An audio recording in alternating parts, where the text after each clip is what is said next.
Shalom, salam mio, media Injil online. Tema saat ini adalah cerdik seperti ular dan tulus seperti merpati. Bacaan adalah dalam kitab Matius pasal yang ke-10 pada ayat yang ke-16. Aku mengutus kamu seperti domba ke tengah-tengah serigala. Sebab itu hendaklah kamu cerdik seperti ular dan tulus seperti merpati. Nah, apa maksud perkataan Tuhan Yesus tentang soal cerdik seperti ular dan tulus seperti merpati? Cerita dalam Matius pasal yang ke-10 ini bicara soal Yesus mengutus ke-12 rasul atau ke-12 murid. Nah, untuk apa Yesus mengutus murid-muridnya? Kalau kita lihat dalam ayat yang ke-7 dari Matius pasal yang ke-10 ini, Yesus berkata, "Pergilah, beritakanlah kerajaan sorga sudah dekat." Berarti Yesus mengutus ke-12 rasul atau ke-12 murid ini untuk memberitakan kerajaan sorga atau memberitakan Injil. Lalu apa hubungannya antara memberitakan Injil dan cerdik seperti ular dan tulus seperti merpati? Kalau kita lihat, nampaknya istilah ini mengacu kepada kehati-hatian. Kenapa harus berhati-hati dalam memberitakan Injil? Perhatikan kata-kata Yesus. Di sini dalam ayat yang ke-16 dari pasal 10 dari Matius ini, Yesus mengibaratkan bagaikan domba ke tengah-tengah serigala. Nah, apa yang terjadi kalau domba berada di tengah-tengah serigala? Tentu suatu ancaman kematian yang mengerikan. Inilah yang dinamakan bahayanya. Nah, domba adalah murid Yesus dan serigala adalah musuh. Nah, musuh itu yang bagaimana? Kalau kita melihat menurut ayat yang ke-17 dan ayat yang ke-18 dari Matius 10 ini, serigala itu ada beberapa oknum. Yang pertama disebut di sana, serigala adalah semua orang. Yang kedua, serigala adalah majelis agama. Dan yang ketiga, serigala adalah penguasa-penguasa dan raja-raja. Kenapa mereka dikatakan sebagai serigala? Karena bagi mereka, Yesus itu adalah virus, ancaman bagi mereka. Bagi orang Yahudi, Yesus itu sebagai penyesat. Yesus itu seorang penyesat. Mereka mengatakan Yesus menyamakan diri dengan Tuhan. Padahal Yesus hanya manusia biasa saja. Dan juga Yesus mengobrak-abrik hukum Taurat dan adat istiadat mereka. Inilah mengapa orang Yahudi sangat membenci Yesus. Mereka tidak mengerti kitab suci yang berbicara tentang Yesus yang dinubuatkan itu. Itu bagi orang Yahudi. Bagi orang Romawi atau bagi penguasa-penguasa dan raja Romawi pada saat itu, Yesus juga merupakan ancaman bagi mereka.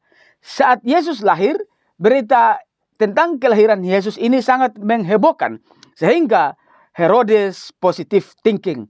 Ternyata bayi Yesus yang lahir ini adalah seorang raja. Ini berarti Herodes akan tersingkir sebagai raja. Karenanya Herodes ingin membunuh bayi Yesus itu. Inilah penyebabnya sehingga Yesus mengatakan mereka adalah serigala yang buas.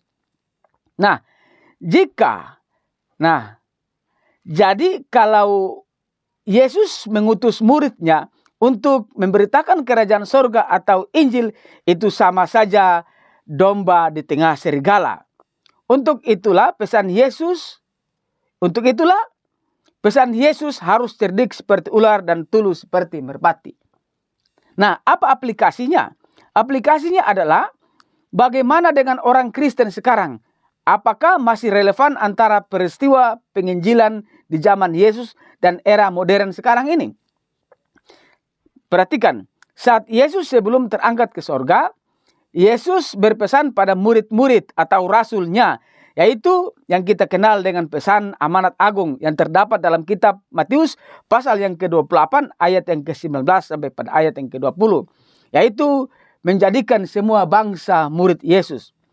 Nah, kita orang percaya adalah murid Yesus juga. Jadi untuk urusan kabarkan Injil tentu tetap relevan dan ancaman pun tetap ada. Kita tetap domba. Dan serigala-serigala ada di sekitar kita tentunya.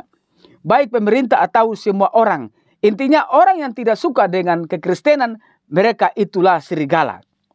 Untuk itu, Kita sebagai orang percaya yang memberitakan Injil tentu harus cerdik seperti ular dan tulus seperti merpati atau berhati-hati.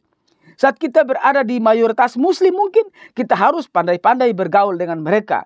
Agar pada saat kita mengadakan ibadah tentu kita tidak dicegat, tidak didemo, bahkan dibakar gereja.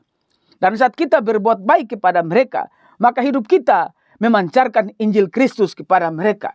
Dalam 2 Korintus pasal yang ketiga pada ayat yang ke-3 berkata, karena telah ternyata bahwa kamu adalah surat Kristus yang ditulis oleh pelayan kami. Ditulis bukan dengan tinta tetapi dengan roh dari Tuhan yang hidup. Bukan pada loh-loh batu melainkan pada loh-loh daging, yaitu di dalam hati manusia. Nah, hidup kita menjadi surat Kristus bagi mereka. Itu berarti hidup kita sudah mengabarkan Injil tanpa harus berkhotbah. Dan inilah cara cerdik seperti ular dan tulus seperti merpati. Ada banyak hal juga yang kita buat untuk kabarkan Injil.